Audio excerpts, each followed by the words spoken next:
தமிழ்நாட்டிலயும் வந்து பெண்களுக்கு எதிராக நிறைய வன்கொடுமை நடக்குதுல்ல. அப்ப அந்த டிஎம்கே ஆட்சி இல்ல அவர் வந்தா மட்டும் ஒவ்வொரு பெண்ணுக்கு ஒரு காவலர் போடுவாங்களா? இப்போ ஒரு 10 பேர் போறாங்க, அங்க நீ போமா, நீ ஒரு காவலர், நீ ஒரு 10 பேர் போன்னு சொல்ல முடியுமா? அதெல்லாம் முடியாதுமா. இன்னும் எப்படியாப்பட்ட இருந்தாலும் இதை போல ஆட்சி நடக்கும் எடுமா.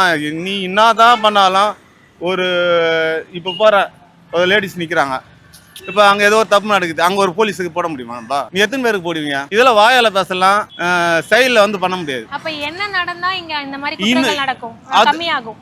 அவங்களுக்கு அவங்களே ஒரு இதுவா வச்சுக்கணும்.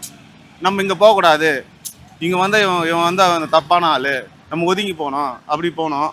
இல்லைன்னா நம்ம எதனா சொன்னாங்கன்னா, லேடிஸ் சொன்னாங்கன்னா, ஐயோ ஏன்னா எங்க கிண்டல் பண்ணாங்க, நீங்க எதனா கொஞ்சம் சொல்லுங்க, இல்லைன்னா வேற என்ன சொல்லணும்.